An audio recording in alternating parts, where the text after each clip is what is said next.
Masa Miss DNA Pro yang udah dipanggil Baskrim nggak kuat, nggak strong. Masa udah dibelain satu umat Indonesia, nggak strong aku nggak juga. Bener juga Mbak, aku harus lebih kuat daripada DNA Pro. Nah, orang ketakutan dipanggil Bareskrim. Biasanya dipanggil Bareskrim orang dong dasar atau apa gitu. Ini malah dibelain. Segitunya orang yang cinta sama aku ya. Orang dibayar untuk nyanyi, lu yang menawarkan diri tuh ke penyidik. Saya balikin uang. Enggak. Oke. Aku diminta memang. Oh, emang diminta. Gue pikir lu dengan juga sangat baik hatinya saya balikin deh Pak. Oh enggak, kalau soal duit sih enggak. Nyarinya juga susah. Ya, tapi itu lebih ke aku penyidiknya kan bilang juga bahwa Mbak, kita kayaknya harus menyimpan sementara uang yang menjadi barbuk lah gitu, untuk diselidiki gitu kan, dilakukan penyelidikan untuk itu, karena sumber yang didapatkan dari pembayaran ke aku itu memang terbukti katanya dari ada kejahatan gitu kan, hasil dari kejahatan. Aku bilang juga gini, tapi saya mau nanya ya Pak, saya sih nggak apa-apa untuk memberikan itu kalau memang saya kan warga negara aja gitu. Kalau misalnya memang diminta untuk melakukan itu, ya mau nggak mau saya harus. Tapi terus yang bayar saya siapa Pak? Saya udah nyanyi loh Pak. Udah kerja. Saya nyanyi, kontraknya jelas. Kontraknya juga adalah untuk menyanyi, bukan untuk join dengan DNA Pro atau mengajak orang juga untuk ikut DNA Pro. Saya cuma memberikan jasa sebagai penyanyi. Gitu. Jadi kenapa? Aku bilang gitu, maaf ya Pak, tapi boleh dong saya nanya karena ini kan hak saya. Gitu. Saya udah kerja, ya pasti saya harus dibayar. Terus kata dia, ya memang alurnya memang seperti itu, dia bilang gitu. Memang harus diamankan dulu, diselidiki, nanti kalau memang bersih ya dibalikin lagi. Oh oke, aku bilang gitu. Ya udahlah, kalau udah bilang gitu kan mau gimana lagi? Oke. Ya udah. Tiba-tiba bergulir lah mungkin kan, banyak orang yang tidak setuju karena memang sebetulnya ya harusnya tidak setuju ya. Iya. Karena kita nggak mungkin nanya sama perusahaan gitu, duit yang dibayar buat kita tuh dari apa gitu. Betul. Tapi sebetulnya di kontrak aku itu ada klausul yang menyebutkan bahwa kalau ada masalah dengan penyelenggara, kita dibebaskan dari segala tuntutan hukum. Dan menurut aku itu udah cukup membentengi dari pekerjaan aku lah gitu kan. Cuman ya, udah terjadi. Tapi kan dibelain, apa urusannya? Iya, ya kan DNA Pro memang melakukan kejahatan, tapi kan lu di situ nyanyi sebagai seorang artis yang bayar secara profesional dan bukan urusan lo itu duit dari mana. Makanya kan langsung semuanya bilang. Iya, alhamdulillah sih Mbak. Udah balik?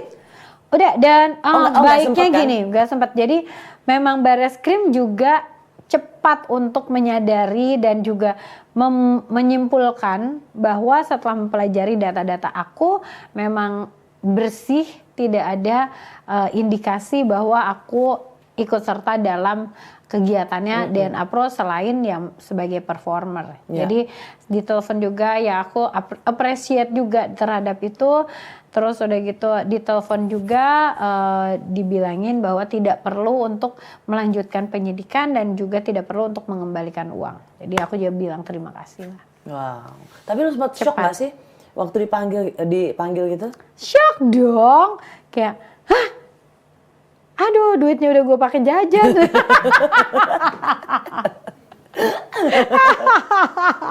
Males banget ya. Iya, gimana sih Pak Polisi? Itu paling males sih kalau udah kayak gitu. Pak Polisi nih orang udah, Bapak nggak tahu sih pengeluaran saya juga gede Pak. Karyawan saya banyak. Nggak tahu hari gini lagi. Nyanyinya nggak kayak zaman dulu sebelum pandemi Pak gitu. Nggak ngerti banget sih Pak Polisi. Tapi untung ya. Untung sih. Ini sih pelajaran buat menurut lu kalau buat orang-orang seperti Ocha dan para penyanyi lainnya, musisi lainnya, kalau dia memang secara profesional Itu susah ya untuk dibayar menghindari. nggak bisa dong. Ya Nggak kan? bisa Itu harus kita bebas nanya-nanya, dari Pak ini duitnya hasil ngerampok dari mana? Misal atau Bapak udah punya izin belum? Kan gitu juga kan Iya. nggak mungkin ya, karena kita kerjaan setiap hari. Dan ya itu yang bisa menyelamatkan kita tuh sebetulnya cuma kontrak. Tapi mungkin bisa juga menghimbau buat yang lain-lain. Ya, yang lesson mungkin- learn-nya apa nih menurut Lesson Ocha? learn-nya menurut aku lebih kepada mungkin banyak banget generasi muda yang sekarang ini kan banyak ditawari dengan investasi gitu. Bagaimana caranya mengambil keuntungan dari teknologi baru ini kayak Iya, kripto dan lain transaksi sebagainya. digital lah, Transaksi ini digital. cepat dapat duit lah. Benar, siapa sih yang nggak mau cepet dapat duit ya kan? Nah cuman mungkin harus lebih aware ya, karena ini terjadinya tuh ada beberapa kali kan, ada apa binomo yang lainnya lah gitu dan lain sebagainya. Jadi mungkin buat teman-teman yang memang ingin berinvestasi harus cari yang memang udah established tuh lama, dari OJK-nya juga harus dicek ada atau terdaftar atau enggak gitu. Jangan silau terhadap hal yang baru. Aku tuh termasuk konvensional saya Mbak. Good. Sama lu ini, menurut lu perlu nggak kasih apa ya semacam sharing ke teman-teman muda gitu yang kan Instagram, sosial media lain itu kan selalu memamerkan kekayaan dan kemudian dianggap bahwa ini karena gua ini loh trading ini loh ini. Padahal kan sebenarnya apa yang ada di sosial media itu gak usah terlalu dipercaya. Nggak semuanya benar. Benar sekali. Apalagi dengan iming-iming ya, dan iming-iming. Gini aja lah pikirannya, kita kan uangnya masih belum banyak gitu. Nah uang yang belum terlalu banyak itu jangan sembarangan diinvestasikan terhadap hal yang belum pasti atau terlalu muluk. Ya. Kalau hal yang terlalu muluk itu kayaknya hoax. Iya, betul. Ini dengar aja nih, Teh Ocha ini untuk apa ya? Untuk dia earn money, untuk cari uang, dia benar-benar nyanyi. Dan satu hal yang aku sesalkan kadang-kadang nggak memperhatikan kesehatan. Itu aja dia nggak perlu pamer kekayaan apa yang dia punya. Jadi jangan pernah juga percaya tiba-tiba orang ujuk-ujuk gitu kan yang katanya dari ini, tiba-tiba bisa beli mobil ini, terus kita terpesona bahwa dia sukses. Nah, orang sukses itu tidak pernah sekejap, dan kesuksesan orang itu nggak pernah dilihat dari mobilnya, bajunya, sepatunya, enggak. Jadi penting sih untuk selalu mengingatkan. Benar banget sih Mbak. Jangan mimpi anak-anak ketinggian muda, gitu. Anak-anak mimpi muda, tuh boleh ya, tapi mimpi yang kalau bisa tuh bisa diraih gitu. Tahu cara meraihnya. Misalnya aku pengen jadi penyanyi gitu kan. Aku cari jalan gimana cara mengarah ke menjadi penyanyi gitu. Aku pengen jadi orang kaya gitu. Aku cari jalan gimana cara usaha apa sih yang harus aku. Nah kalau aku juga gitu, usaha tuh ya, aku kan punya beberapa bisnis.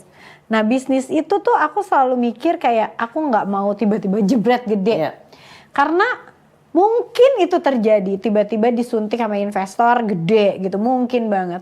Tapi halnya itu adalah aku belum mengenali dong bisnis apa yang lagi aku jalankan. Jadi aku nggak mau jatuh too hard gitu. Jadi kalau step by step at least ya kegelincir dikit kita masih bisa jalan lagi. Tapi kita tahu tangga untuk menuju ke atas tuh itu gitu. Nggak langsung leap gitu. Gitu sih. Nggak ada menjadi kaya dalam sekejap. Ya apalagi kecuali kalau menang lotre. Sama kalau misalnya lilinnya pas ditiupnya ya. Pas lagi ditungguin tiup gitu. Ngiprit. Kayaknya nungguin tuyul lagi nyariin duit buat kita. Babi ngepet.